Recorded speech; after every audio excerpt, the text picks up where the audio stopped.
Hey everyone, and welcome to Director Digest. This year I'm kicking off a new series where we'll analyze directors from A to Z, comparing their debut, most recent, and most popular feature films to see if we can identify their unique trademarks, similarities, and find their directorial style. Today, A is for Wes Anderson. Before doing this video, I had never seen a Wes Anderson film, so I did a triple feature of his debut, Bottle Rocket, his most recent, Isle of Dogs, and his most popular, Fantastic Mr. Fox. The Grand Budapest Hotel had also been on my watch list for a while, so I decided to throw it in here anyway because it'll really add into why I call Anderson the master of color. Let's get into it. So Wes Anderson directed and co-wrote all 4 films, and after watching, it's pretty obvious that he has a very unique style of directing, and I found 6 motifs that always appear in each. A pattern of colors / clear intentional use, overhead shots, a map, a chase scene, on-screen titles, and the breaking of the fourth wall, except this is omitted from his debut because I believe he was still building his style as a director. Speaking of debut, Bottle Rocket was Anderson's first feature film. It stars the 2 Wilson brothers, Luke and Owen Wilson, along with Robert Musgrave. They all played the 3 friends, Anthony, Dingen, and Bob, planning to pull off a simple robbery and go on the run. It's a comedy, so though they have a couple of successful robberies, their last heist doesn't execute as planned. But on the way, Anthony falls in love at a motel, Bob, the getaway driver, leaves them stranded at the motel when his brother gets arrested for something unrelated, and Dingen, who's the leader of their operations, eventually ends up caught and also arrested in the end. What do you think? Don't call me an idiot, you punk. In the trailer, their motive is simple. All they wanted was to be wanted. And now onto the 6 motifs in Bottle Rocket. The pattern of colors were red, green, blue, and yellow. Overhead shots, this is one of them. It's Anthony's drawing of Inez, the hotel maid he falls in love with. There's a map, a chase scene, and arguably the shots of Dingen's notebook, which are also overhead shots, could be considered as the on-screen titles. But just like number 6, the breaking of the fourth wall, I think Anderson implemented these 2 more obviously as he figured out his style. Let's focus on the color. This was the first and number 1 thing I noticed when watching Bottle Rocket, from the motel to this great shot of the bar. The primary colors and green were almost always present in each shot. And I'd just like to point out that it goes beyond the production design. Sometimes the color pattern was split between that and costumes, but this is kind of cool. It's also with each car in the film.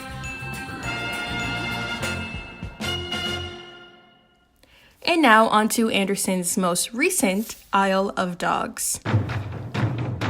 I really commend Anderson for creating both live action and animated movies, and it's quite amazing how his style is so obvious even through both mediums.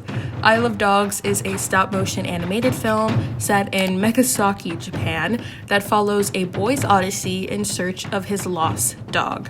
Mayor Kobayashi orders that all dogs be sent to Trash Island due to the outbreak of dog flu. There we meet 5. Chief, Rex, King, Duke, and Boss, who will meet Atari, a young boy who built together a plane and landed on the island to find his old dog Spots. And the 5, well, Chief at first more reluctantly, will help Atari to find him. Back in Megasaki, there's a scientist, Professor Watanabe, who's created the cure for dog flu, but the major domo of Kobayashi has an ulterior motive to actually kill all the dogs instead of save them. Watanabe ends up being poisoned, but a foreign exchange student, Tracy, is very persistent and finds the same cure to get both her dog and all the dogs on the island back. There, Atari finds Spots and helps him and a crew of other dogs escape and swim back to Megasaki. A sea story romance happens between Tracy and Atari. He's also made mayor, and all dogs are cured. So, the 6 motifs. There's a clear intentional use of color. He uses grayscale in specific scenes, but overall the colors are warm-toned. Oranges, browns, yellows, pinks, with striking accents of red, just like the movie poster. Overhead shots, this one specifically of the sushi making, which was the sushi that poisoned Professor Watanabe. There's a map, a chase scene, on-screen titles, and the breaking of the fourth wall, this time done quite a bit throughout the film, but initially started right before the inciting incident to introduce the world. And now a little more into color. He uses split complementary colors in the beginning, pink, green, and a yellowish orange, along with, you see, that strike of red. Even the titles themselves are warm colors. Now, every color on the wheel is actually used in this film, more specifically in this walking montage. It goes from blue to orange, complementary colors, to yellow, then green, which is analogous, green to purple, secondary, and then to red. And though those colors also appear elsewhere, there still is that warm color scheme, and sometimes it will even be the only color scheme against grayscale. Just take a look at the following scene to this one that shows his brilliant use of colors. And now onto Anderson's most popular film, Fantastic Mr. Fox. The film is about Mr. Fox's inability to resist returning to his farm-raiding ways and must help his community survive the farmers' retaliation. Mr. Fox used to steal chickens with Mrs. Fox in their youth, but once she got pregnant, she told him to stop. And he did, for a while, until they moved into a tree across from 3 of the biggest farmers, Bogus, Bunce, and Bean. With the help of his friend Kylie, him and Mr. Fox successfully loot from Bogus and Bunce, but are caught at Bean's. So Bean teams up with the other 2 farmers to hunt Mr. Fox down. It turns into this whole-on rivalry like West Side Story Jets vs. Sharks, and all of the animals, badgers, beavers, other foxes, and etc. have to hide in the sewers while the 3 bees are demolishing Mr. Fox's tree. Eventually, the 3 bees capture one of the animals, Mr. Fox's nephew, and they battle it out. The animals are victorious and decide to start a new community still in the sewers, especially since it leads to a supermarket owned by Bogus, Bunce, and Bean. So, back to Anderson's 6 motifs. Fantastic Mr. Fox has the clearest pattern of color. It's mainly warm tone analogous colors from the very beginning to the end. There was an overhead shot of the poisoned blueberries Mr. Fox uses to kill the guard dogs at the 3 Bees' farms. There's a map, a chase scene, on-screen titles, and of course, the breaking of the fourth wall. Sometimes the characters will face the camera, though not talking to us, and this time there was also a narration, but after the inciting incident. Unlike Isles of Dogs using every color, though having a color scheme, Fantastic Mr. Fox was solely warm tones, and only in the night there was a cool color when the sky contrasted orange and blue, a complementary pairing. There was, however, just like the latter film, an intentional use of black and white / grayscale. During the ending heist, when Mr. Fox goes to save his nephew, the scenes are less warm and more grayscale. And ironically enough, the yellow against the grayscale farmers building is just as striking as the red in Isle of Dogs. And because I wanted to throw it in, really quickly we'll end with the Grand Budapest Hotel, which is all about a writer who encounters the owner of an aging high-class hotel and tells him of his early years serving as a lobby boy in the hotel's glorious year under an exceptional concierge. And now onto Anderson's 6 motifs. The pattern of colors that were the most prominent were purple, pink, red, and orange. This was sort of like the analogous colors in Fantastic Mr. Fox, except it included purple, which made it both cool and warm tones. There was an overhead shot, most specifically the cutting of the Mendel's cake, a map, a chase scene, on-screen titles, and the breaking of the fourth wall, where in this instance, it's the author of the Grand Budapest Hotel book reading his introduction. Though the film had somewhat of a color scheme, it also used all of the colors on the wheel. Just like Isle of Dogs, the Grand Budapest Hotel also had a montage of various colors, from a brown-colored concierge outfit to orange, blue, and to red. The reason I had to include Grand Budapest into this video was because not only was there a color scheme pretty present throughout the film, each setting was also color coordinated. The hotel lobby followed the purple, pink, red, and orange pattern. The hotel rooms were painted pink.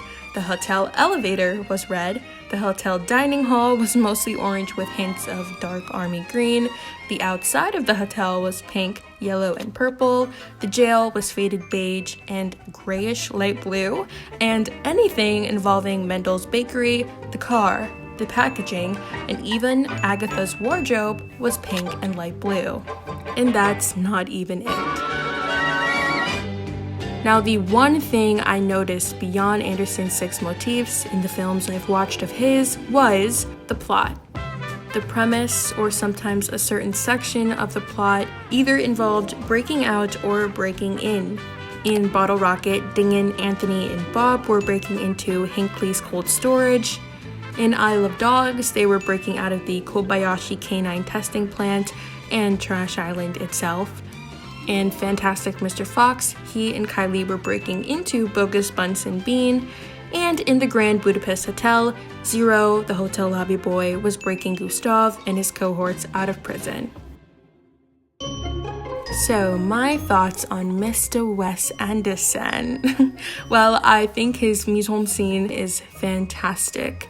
Mise-en-scene is what you see in the shot, the composition, costume design, production design, blocking, etc. He does all of this very, very well. Props to both him and his team. He has a very clear directorial style, even though he claims it isn't on purpose. And I didn't list it as one of Anderson's motifs, but I also love a lot of his blocking choices, and those were one of the elements pretty consistent in his films as well. He had a lot of untraditional blocking, and characters cheated out to us as an audience as if this were on stage. He was also very particular of levels, like in the Grand Budapest Hotel jail scene, and here at Mr. Fox's son's game. I also just appreciate the way that he explores other cultures. In all 4 films that I've seen, they were all set in very different settings, which is really cool. Bottle Rocket was in Texas, Isle of Dogs in Japan, Fantastic Mr. Fox in the UK, the Grand Budapest set in Europe, and even his upcoming newest film, The French Dispatch, is set in France. And lastly, of Wes Anderson, I love the relationships with his cast and crew. Robert D. Yeoman has worked as his cinematographer on every live-action project, starting with Bottle Rocket to the upcoming French Dispatch. Anderson also works with a lot of the same cast. Owen Wilson, F. Murray Abraham, Bill Murray, Edward Norton, Jeff Goldblum, and that's just to name a few. So, out of the 4 films I've seen of his, which would I recommend if it were to be your first? Well, ironically, his most popular, Fantastic Mr. Fox. I thought this was the best display, though claymated, of his untraditional blocking, very realistic dialogue, and precise color pattern. Anyway, if you guys like this video, make sure to give it a thumbs up and subscribe for next month's Director Digest. A #classics review is coming out next time, so I will see you all then. Bye!